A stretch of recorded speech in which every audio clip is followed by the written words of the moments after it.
Commander Deho stood on the bridge of the human starship Discovery, watching the massive alien fleet appear on his screens. The ships were huge, each one 10 times larger than anything humanity had ever built. Dark metal hulls gleamed under the light of distant stars and strange symbols glowed along their sides. "Sir, they're sending a message," said Lieutenant Wu Jin from his station. His voice shook a little. This was humanity's first contact with aliens, and none of them knew what to expect. Dr. Yunji moved closer to Deho. She was the ship's expert on alien life, though until today that had only been theory. "The translation computer is working on their language," she said. "It should only take a few more minutes." Ambassador Sora walked onto the bridge. She had spent her whole career preparing for this moment, training for the day humans would meet other intelligent species. She looked calm, but Deho could see tension in her shoulders. The main screen flickered, and suddenly they were looking at something that made everyone on the bridge take a step back. The creature on the screen was enormous, easily 9 feet tall. Its body was covered in thick, dark armor that looked like it had grown from its skin. Its face was angular and sharp, with eyes that glowed red in the darkness. When it spoke, rows of pointed teeth showed in its mouth. "I am War Prime Thekvar of the Vorthak Empire," the creature said. The translation computer made its voice sound deep and threatening. "You are the species called humans from the world called Earth." "Yes," Ambassador Sora said, stepping forward. "I am Ambassador Sora, representing the United Earth Government. We come in peace, hoping to establish friendly relations with your people and learn about the galaxy." Thekvar made a sound that might have been laughter, but it was not pleasant. "Peace," he repeated. "How amusing. Your species has just entered our territory. You will submit to Vorthak rule or be destroyed. These are your only options." Dr. Yunji whispered to Deho. "Look at the data coming in about their physiology. Their muscle density is incredible. Their bones are 3 times thicker than ours. And their reflexes," she shook her head. "They're faster than anything we've ever seen." On the screen, Thekvar continued speaking. "We have studied your pathetic world. Earth is a weak garden planet with gentle weather and soft creatures. You humans are fragile beings with thin skin and weak bones. You will make adequate slaves for our mining operations." "Slaves?" Sora's diplomatic training kept her voice steady, but Deho could hear the anger underneath. "We are a free people. We will not accept slavery." Thekvar stood up and the camera pulled back to show his full height. His armored body looked like it could tear through steel. "You misunderstand your situation, human. We are Vorthak. We come from Kethmore, the most dangerous world in the galaxy. Our planet has gravity 3 times stronger than yours. The air burns with acid. Creatures that would destroy your entire civilization hunt in our forests. We have conquered every species we have encountered for 3,000 years. To demonstrate his point, Thekvar picked up what looked like a steel beam. His clawed hands closed around it and the metal crumpled like paper. Then he walked to another part of his ship and stood in front of what appeared to be a weapons testing area. "Observe," he said. A bright beam of energy shot out and hit him directly in the chest. The energy was so powerful that it lit up the entire room. When the light faded, Thekvar stood unchanged. His armor had not even been scratched. "That weapon would destroy one of your buildings," he said casually. "To me it is nothing." Lieutenant Wu Jin looked at his readings with wide eyes. "Sir, the energy output of that weapon, it's incredible.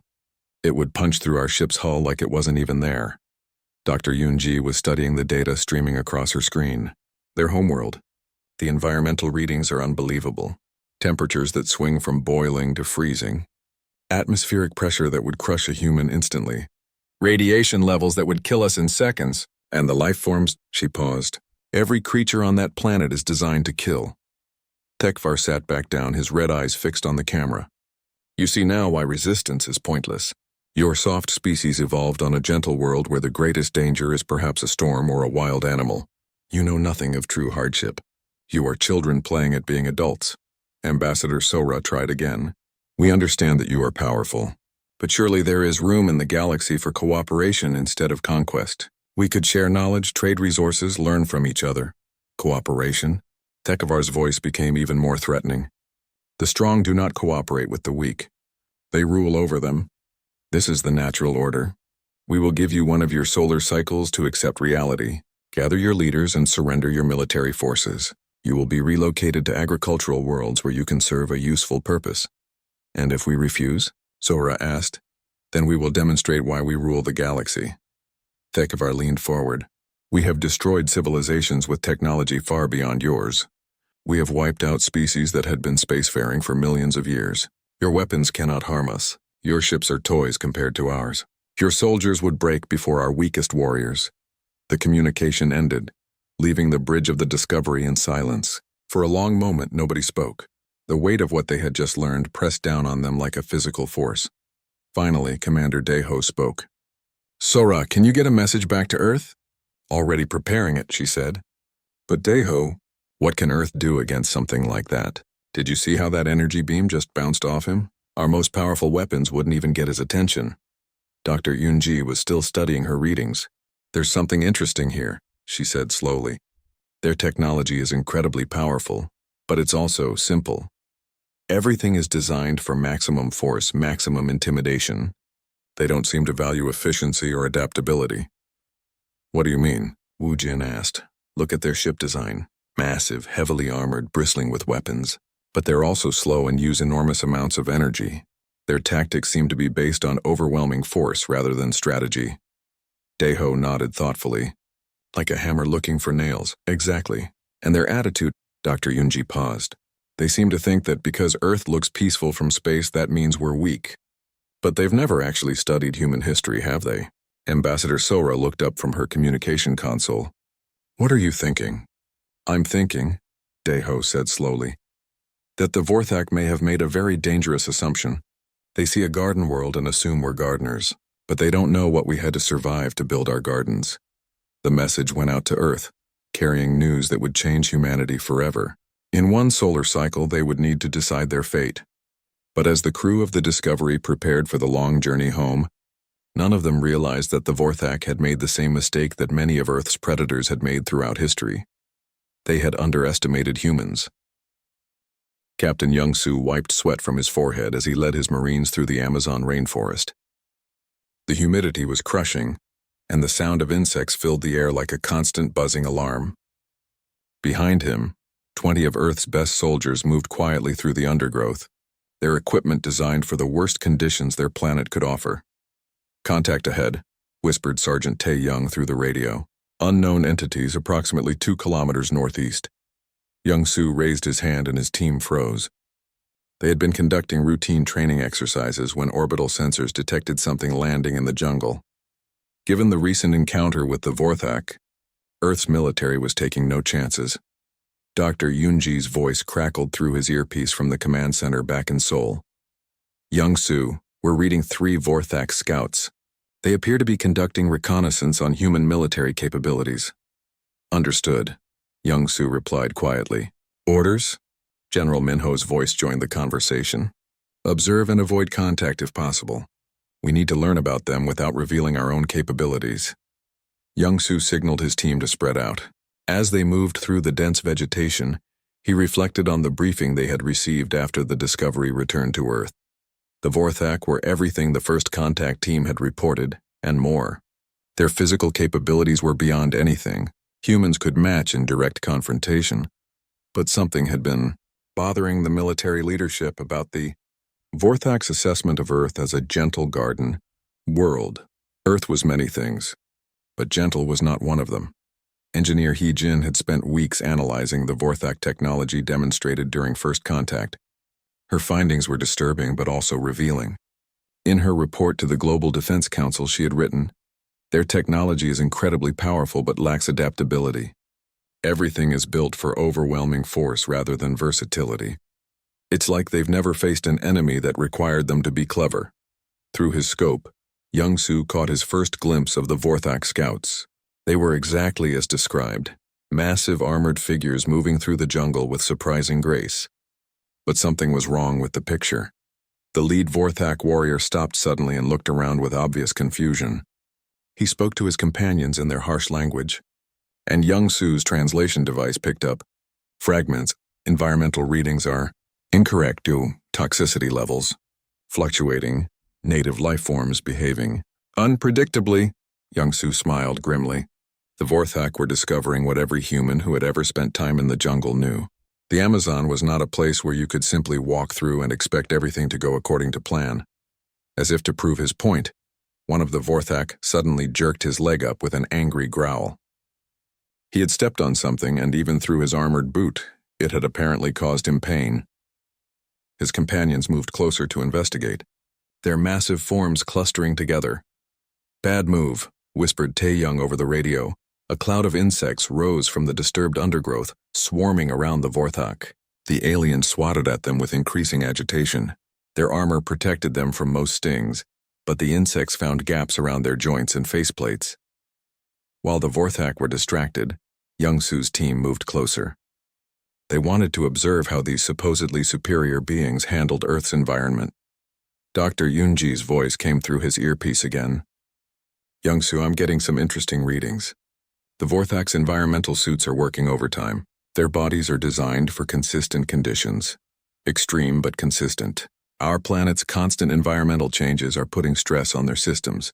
The Vorthak scouts were learning this firsthand. As they moved deeper into the jungle, they encountered a small stream. To humans, it would have been a minor obstacle, something to step across or wade through. To the Vorthak, it required a full environmental assessment. One of the scouts took readings of the water while another scanned for dangerous life forms. The third maintained watch, but his attention was clearly divided between potential threats from above, below, and around them. That's when the jaguar appeared. The big cat materialized from the shadows like it had been made of jungle itself. It watched the Vorthak with golden eyes, assessing these strange new creatures in its territory. To the jaguar, size meant little. It had brought down caimans larger than itself. What mattered was opportunity. The Vorthak spotted the predator immediately. Their enhanced reflexes kicked in, and weapons appeared in their hands faster than human eyes could follow. Energy beams lit up the jungle as they fired at the cat, but the jaguar was no longer where their weapons were aimed.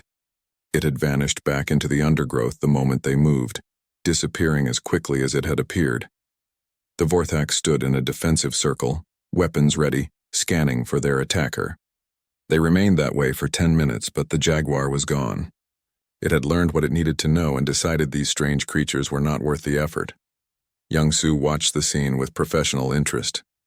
The Vorthak had reacted exactly as their training suggested they would, with overwhelming force applied immediately. It was an effective response to most threats, but it was also wasteful and revealed their position to everything in the area.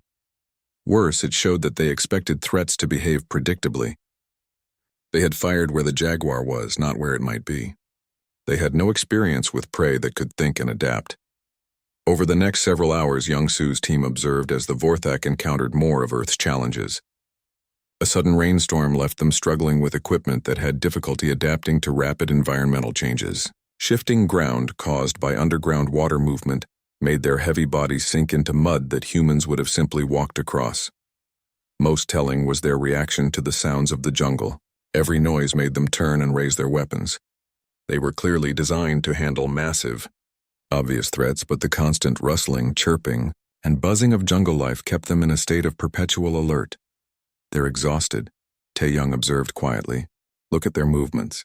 They've been on high alert for hours." Young-Soo nodded. It was a common mistake among people new to jungle warfare. They tried to stay ready for everything and ended up ready for nothing.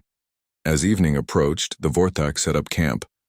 Their technology was impressive, creating a sterile zone around their position with energy fields and automated defenses. But even then, they seemed uncomfortable. They had created a small piece of their controlled homeworld environment, but it required constant energy and attention to maintain. Dr. Yoonji's analysis came through the radio as Young-Soo's team prepared to withdraw. "I've been studying their homeworld data more carefully. Kethmore is incredibly hostile, but it's hostile in predictable ways. High gravity is always high gravity. Toxic atmosphere is always toxic. Dangerous predators follow behavioral patterns that can be learned and countered. And Earth?" Young-Soo asked. "Earth is chaotically hostile. Our gravity is lighter, but it varies by altitude and latitude. Our atmosphere is safe, but weather can kill you in a dozen different ways. Our predators don't just follow instinct, they learn and adapt." General Minho's voice joined the conversation. "What's your assessment, Young-Soo?" Young-Soo looked back at the Vorthak camp, where the 3 scouts sat in their artificial safe zone, monitoring dozens of sensors for threats that might or might not exist. "Sir, they're incredibly dangerous in direct confrontation, but they're not used to fighting the planet itself. They're used to conquering worlds, not surviving on them. Explain. They approach every challenge with maximum force. That works when you're trying to destroy something. But survival requires adaptation, efficiency, and the ability to work with your environment instead of against it. As Young Su's team melted back into the jungle, moving through terrain that would challenge the Vorthak for hours in a matter of minutes, he thought about humanity's advantages. They weren't stronger or faster or more heavily armored, but they were from Earth. And Earth had been trying to kill them for millions of years. They had learned to survive by being clever, adaptable, and persistent. They had learned to turn disadvantages into advantages and to find opportunity in chaos. The Vorthak were about to learn why that mattered. Back at the command center, Heejin completed her analysis of Vorthak technology with growing excitement. Their weapons were incredibly powerful, but they consumed enormous amounts of energy. Their armor was nearly impenetrable, but it was heavy and inflexible. Their ships were massive and intimidating, but they were also slow and required enormous supply chains. Everything about Vorthak civilization was built for quick, decisive victories against opponents who would either submit immediately or be quickly overwhelmed. They had no experience with enemies who refused to play by those rules, as reports came in from around the globe of similar Vorthak scouting missions. A pattern emerged. The aliens were gathering data on human military capabilities, but they were consistently underestimating what they saw. They saw soldiers training in harsh environments and assumed it was artificial difficulty. They saw humans using tools and tactics designed for efficiency rather than raw power and assumed it meant weakness. They saw a species that had adapted to thrive in dozens of different environments and somehow concluded that this made. Admiral Kyung-ho watched from the bridge of the Earth defense ship Defiance as the Vorthak invasion fleet approached. The enemy ships filled his screens like a dark wall of metal and death. Each Vorthak dreadnought was larger than Earth's biggest city, bristling with weapons that could destroy planets. The human fleet looked tiny in comparison. 50 ships against 500. But Kyung-ho had spent months preparing for this moment, studying every piece of data about Vorthak tactics and technology. All ships implement Formation 7, he commanded. Remember, we're not here to win. We're here to learn. Dr. Yuna stood beside him, watching the tactical displays with intense focus. As Earth's leading expert on alien psychology, she had spent weeks analyzing Vorthak behavior patterns from the scouting encounters. They're maintaining perfect formation, she observed. No variation, no adaptation to our positioning. They're following a standard conquest pattern. On the communications channel, Warprime Tekvar's voice boomed across space. Humans of Earth, your time has ended. You have chosen death over submission. We will show you why this was a mistake.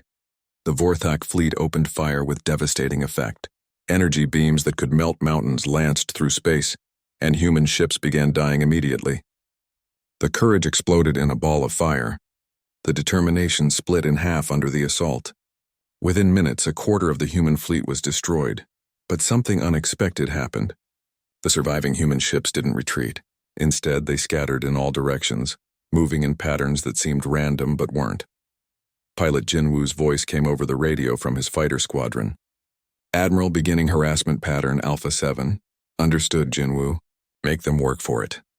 Jinwoo's fighters dove toward the massive Vorthak ships like insects attacking giants. Their weapons couldn't penetrate Vorthak armor, but that wasn't the point. They targeted sensor arrays, communication dishes, and weapon cooling systems. Each hit did minimal damage, but the cumulative effect was beginning to show. The Vorthak responded exactly as their psychology profiles suggested they would. Instead of ignoring the fighters, they turned their massive guns on the tiny craft. Energy beams designed to destroy capital ships tracked individual fighters across the battlefield. They're getting frustrated, Dr. Yuna noted with satisfaction. Look at their formation. It's breaking apart as individual ships chase targets. Captain Byung-ho commanded a small group of human ships that had positioned themselves behind a field of asteroids. When Vorthak dreadnoughts moved to pursue Jinwoo's fighters, Byung-ho's ships emerged and struck at their engines. The Vorthak ships turned to engage this new threat. But the human ships were already gone, vanishing back into the asteroid field. When the Vorthak followed, they found the asteroids had been mined with explosives. The blasts didn't seriously damage the massive ships, but they created debris clouds that interfered with sensors. Technician Ji-hoon was monitoring Vorthak communications from his position on a stealth ship. His cybernetics expertise had allowed him to partially break their encryption, and what he was hearing made him smile. "Admiral, they're arguing among themselves. The ship commanders are requesting permission to break formation and pursue individual targets." And Thekvar's response?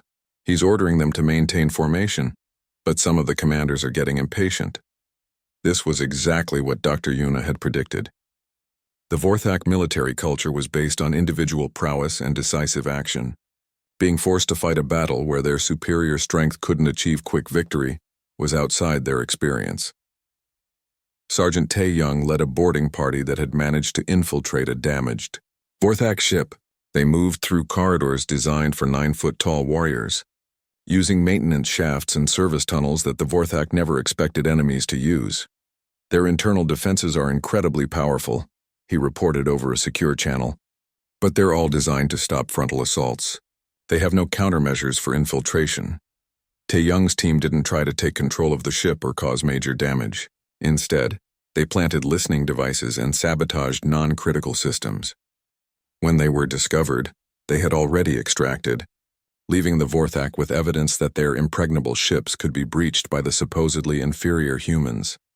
The battle continued for 18 hours, far longer than any Vorthak engagement in recorded history. Human ships kept being destroyed, but new ones appeared to take their place. Earth's industrial capacity had been mobilized completely, turning out ships faster than the Vorthak had thought possible. More importantly, the human tactics kept evolving. Every time the Vorthak adapted to one strategy, the humans shifted to something new. When the Vorthak learned to ignore fighter attacks, the fighters began targeting civilian shipping in nearby systems. When the Vorthak concentrated their forces, humans attacked from multiple directions. When the Vorthak spread out, humans concentrated their fire on isolated ships. War Prime Thekvar grew increasingly frustrated as reports came in from across the battle zone. His forces were winning every individual engagement, destroying human ships at a ratio of 10 to 1. But somehow the humans kept fighting. "How many ships do they have?" he demanded of his intelligence officers. "Unknown, War Prime. Our estimates keep being proven wrong. They appear to be constructing new vessels during the battle itself." This was inconceivable to the Vorthak mindset. In their experience, civilizations either had a fixed military capacity or they didn't. The idea of a species that could rapidly adapt and expand its capabilities in real time was beyond their planning. Lieutenant Sujin coordinated resistance efforts on the 3 colony worlds that the Vorthak had already conquered. The aliens had expected quick submission once their overwhelming power was demonstrated. Instead, they found themselves dealing with constant sabotage, hit-and-run attacks, and civilians who refused to cooperate. "The colonists are adapting faster than we expected," she reported to Admiral Kyung-ho. "They're using techniques from Earth's history of resistance movements, but applying them to alien technology and tactics. On New Sol, factory workers had figured out how to sabotage Vorthak equipment by introducing subtle flaws that would cause failures days or weeks later. On Armstrong Station, maintenance crews had learned to move through the station's infrastructure in ways that Vorthak sensors couldn't track. On Busan Colony, farmers were using agricultural chemicals to create improvised explosives. None of these actions caused major damage individually, but together they created a constant drain on Vorthak resources and attention. The aliens found themselves using more and more of their forces not to advance their conquest, but simply to maintain control of areas they had already taken. Dr. Yuna studied the psychological profiles she had developed as the battle continued. "They're starting to show signs of stress," she told Admiral Kyung-ho. "Look at their communication patterns. The individual ship commanders are becoming more aggressive, taking unnecessary risks." This was the key insight that humanity's leadership had developed after months of analysis. The Vorthak were psychologically adapted for short, decisive conflicts. Their entire military doctrine, their technology, even their individual psychology was built around the concept of overwhelming victory achieved quickly. A war of attrition was literally inconceivable to them. They had no training for it, no experience with it, and no cultural framework to understand it. But humans did. Humans had evolved as persistence hunters, creatures that brought down prey not through superior strength or speed, but through the ability to keep going, long after their targets had exhausted themselves. Human history was filled with examples of smaller, weaker forces defeating larger ones through determination and adaptability. As the battle entered its second day, the strain on the Vorthak began to show. Their perfect formations became ragged. Their response times slowed. Individual ships began making mistakes, pursuing targets too far from support or failing to coordinate with nearby vessels. Admiral Kyung-ho watched these developments with grim satisfaction. The human fleet was being destroyed, but it was accomplishing its mission. Every hour of continued resistance proved that the Vorthak were not invincible. Every successful human tactic demonstrated that superior technology could be overcome by superior strategy. Most importantly, every moment that the humans refused to surrender damaged Vorthak confidence in their own inevitability. War Prime. Thekvar stood on his command bridge, surrounded by reports of victories that somehow felt like defeats. His forces were winning every engagement, but the war itself seemed to be slipping away from him. For the first time in 3,000 years of conquest, the Vorthak were fighting an enemy that refused to accept the obvious conclusion of superior force.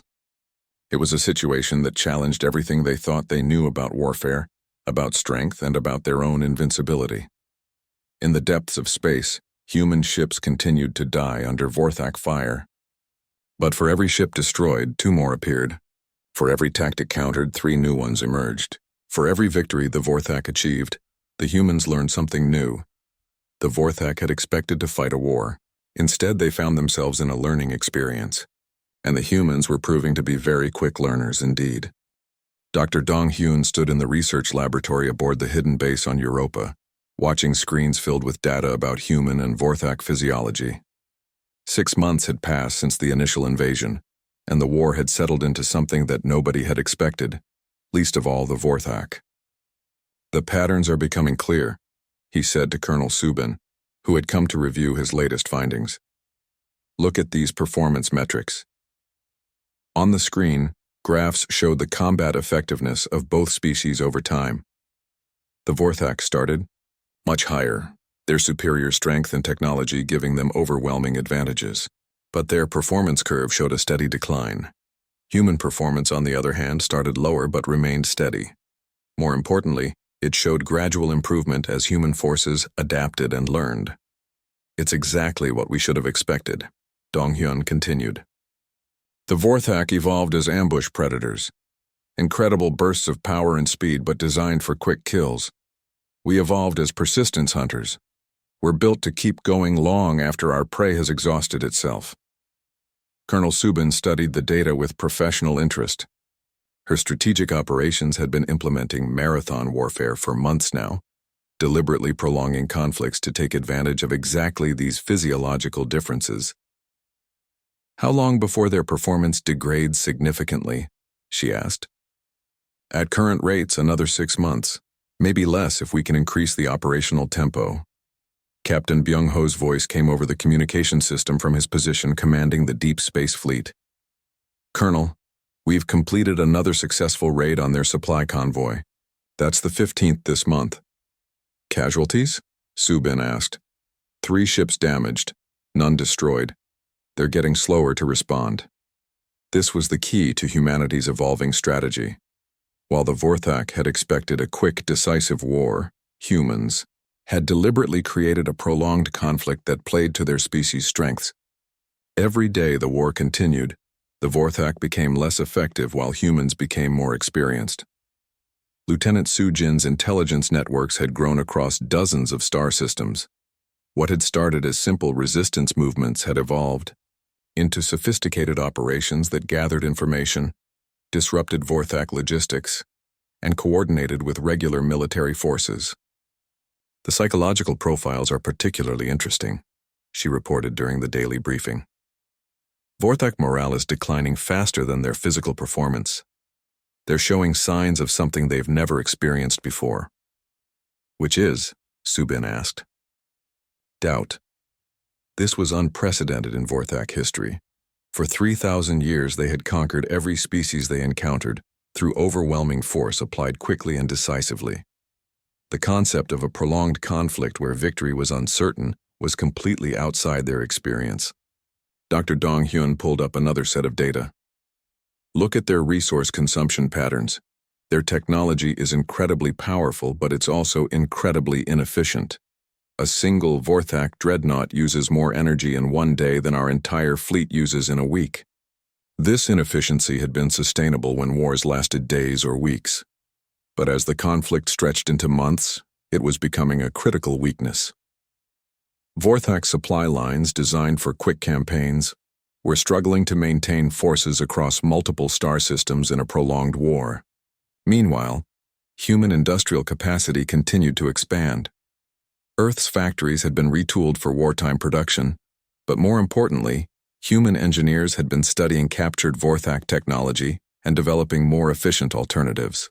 Engineer Hyojin's latest report showed remarkable progress. "We can't match their raw power output," she admitted, "but we've developed systems that are 60% more efficient. Our new ship designs can operate for months on the energy their ships consume in days." The effects were becoming visible across the war zone. Human ships that should have been destroyed were still fighting weeks after sustaining damage that would have crippled Vorthak vessels. Human forces could maintain operations in systems where Vorthak logistics couldn't sustain prolonged presence. Captain Byung-ho's deep space operations were particularly effective. His fleet of smaller, more efficient ships could strike Vorthak supply lines and withdraw before the enemy could mount an effective response. The Vorthak ships sent to pursue them were larger and more powerful, but they were also slower and consumed so much fuel that they couldn't maintain pursuit for extended periods. "It's like being chased by a tiger," Byung-ho explained to his officers. "Individually, they're much more dangerous than we are, but tigers can only sprint for short distances. If you can make them run a marathon, they'll collapse from exhaustion." The psychological impact on Vorthak forces was becoming as important as the physical impact. War Prime Thekvar's communications, intercepted and decoded by Ji-hoon's cyber warfare teams, showed increasing frustration and confusion. "These humans fight without honor," he complained to his subordinates. "They refuse proper battle. They strike and flee like cowards." But other Vorthak commanders were beginning to see the situation more clearly.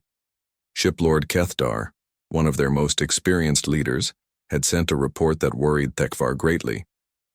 "The humans are not fighting like cowards," Kethdar had written. "They are fighting like hunters. They are wearing us down deliberately, making us chase them until we are too tired to fight effectively." This analysis was too close to the truth for Thekvar's comfort. The idea that the weak humans might be deliberately controlling the pace and nature of the war challenged everything the Vorthak believed about strength and superiority. Colonel Subin's marathon warfare strategy was working exactly as intended. Instead of trying to win individual battles, human forces focused on creating a war of attrition that favored their natural advantages. Every engagement was designed to force the Vorthak to expend more resources than they gained. When Vorthak forces concentrated, humans scattered and struck their supply lines. When Vorthak forces spread out to protect their logistics, humans concentrated and hit isolated units. When the Vorthak adapted to human tactics, humans developed new ones. The key was that humans never tried to match Vorthak's strength directly. Instead, they forced the Vorthak to fight the kind of war humans were best at. A long, grinding campaign where adaptability and endurance mattered more than raw power. Lieutenant Sujin's resistance networks had evolved into something unprecedented in galactic history. On every Vorthak-occupied world, human colonists and their alien allies had learned to make life difficult for the occupiers. The resistance didn't try to drive out the Vorthak through force. Instead, they made occupation so costly and exhausting that Vorthak commanders began requesting transfers away from pacified worlds. Equipment broke down faster than it should. Supply convoys were delayed by accidents. Communication systems suffered mysterious malfunctions. None of these actions were dramatic enough to justify major retaliation, but together they created a constant drain on Vorthak resources and morale. "They're having to commit more forces to maintaining control of occupied territory," Sujin reported.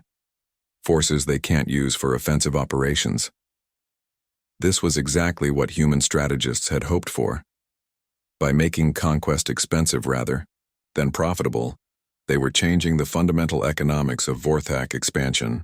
Dr. Dong-hyun's latest physiological studies showed that the stress was taking a physical toll on Vorthak forces. Their hormone levels indicate chronic stress, he reported. Their reaction times are slowing, and their decision-making is becoming less efficient. The Vorthak had evolved for short, intense conflicts where their superior capabilities could achieve quick victory. Prolonged stress was literally damaging their ability to function at peak efficiency.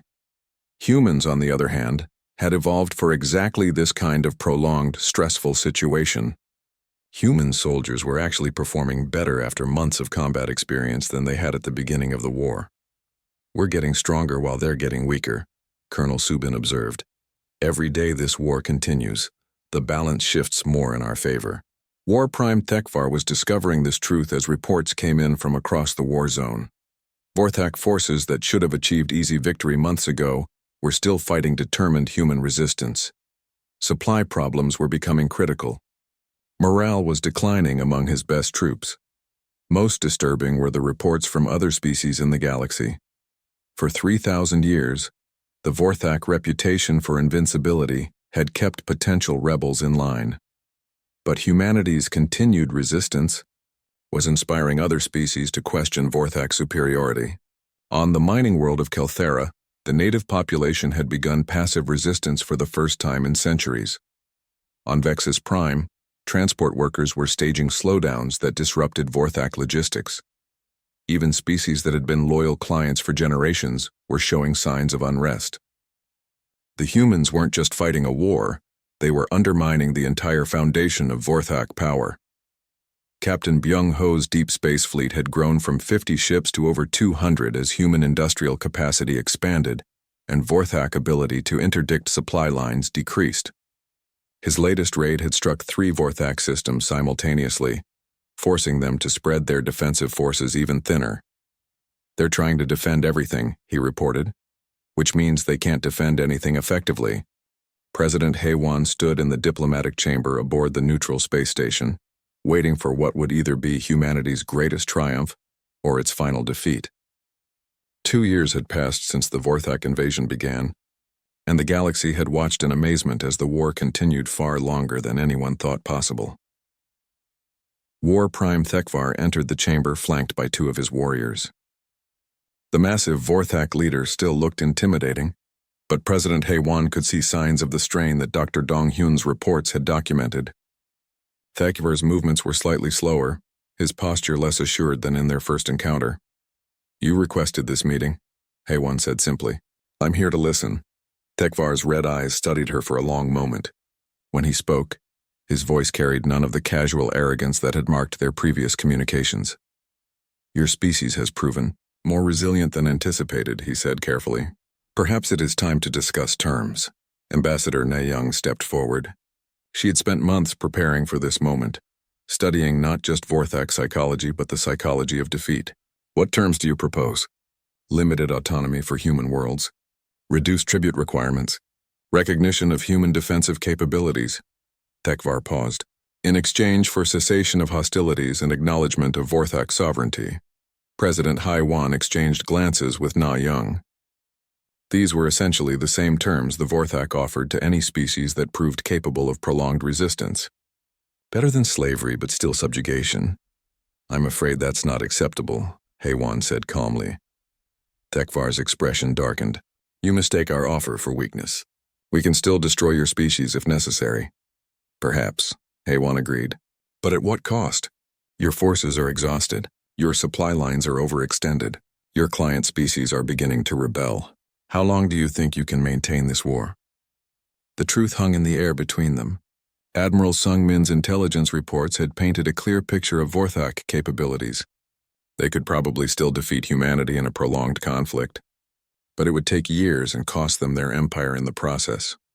Dr. Inho had spent months analyzing the data from the war, and his conclusions were revolutionary. "The Vorthak aren't evil," he had told the Earth leadership. "They're just locked into a pattern that no longer works. Their entire civilization is built on the premise that might makes right. But they've never encountered a situation where might alone wasn't enough." This insight had led to President Haewon's counter-proposal. something so unprecedented that it had taken weeks of debate within the Earth government to approve. "We propose a different solution," she told Tekvar. "Not submission by either side, but cooperation." "Explain." Ambassador Na Young activated a holographic display showing the galactic map. "Your species evolved to handle massive, immediate threats. Ours evolved to handle complex long-term challenges. Separately, we each have significant limitations. Together, we could be far more effective than either species alone." Tekvar studied the display with obvious skepticism. "You propose alliance? With a species we have been at war with." "We propose partnership," President Haywan corrected. "Look at the external threats facing this galaxy. The reports your scouts have brought back from beyond the galactic rim show hostile forces that make our current conflict look trivial." This was the critical information that had changed the entire strategic picture. Lieutenant Sujin's intelligence networks had uncovered Vorthak military assessments of threats from outside the galaxy. Massive alien forces with technology that surpassed even Vorthak capabilities were probing the galactic border, apparently waiting for the right moment to invade.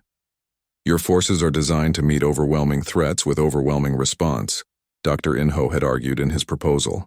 "Our forces are designed to adapt and persist against impossible odds. Combined, we could face threats that neither of us could handle alone." War Prime Tekvar was silent for several minutes, processing implications that challenged everything his civilization believed about strength and survival. Finally, he spoke. "What you propose would require fundamental changes to Vorthak society.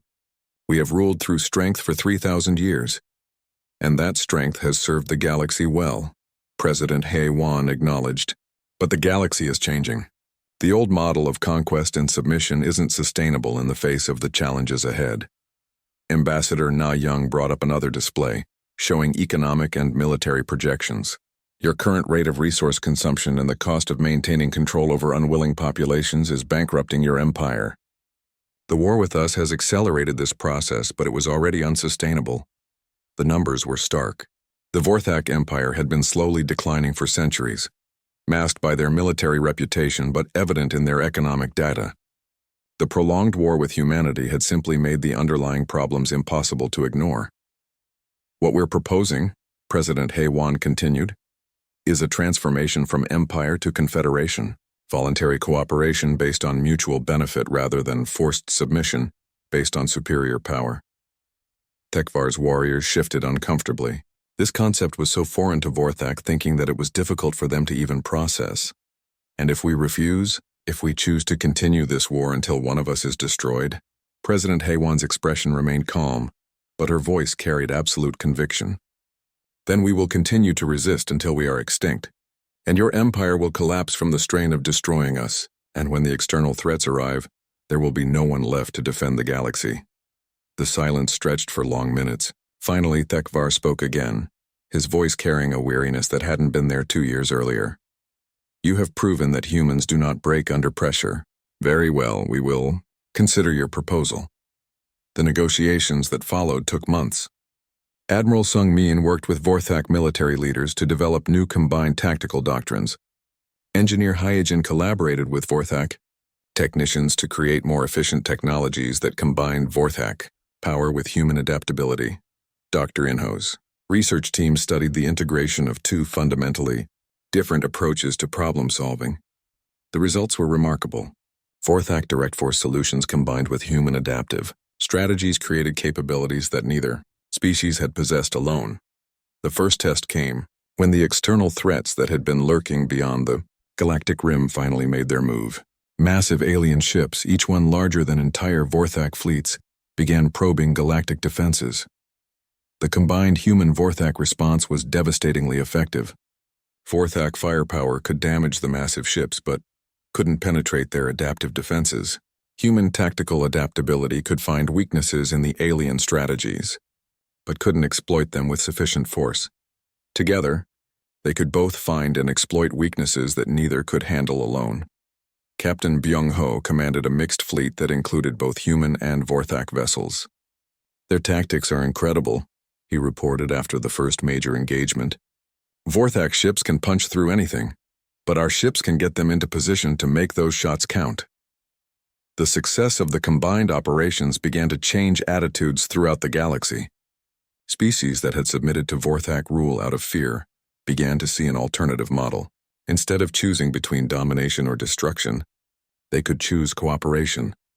The Dissolution Accords, signed 5 years after the first human-Vorthak contact, formally ended the Vorthak Empire and established the Galactic Confederation.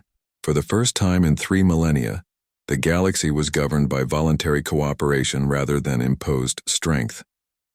President Haywan, now in her second term, stood once again in a diplomatic chamber. But this time she was surrounded by representatives from dozens of species, all working together to address challenges that no single civilization could handle alone. War Prime Thekvar, now bearing the title of Defense Coordinator, approached her after the session. The transformation in the massive Vorthak was remarkable. He still possessed all his physical power, but he carried himself differently.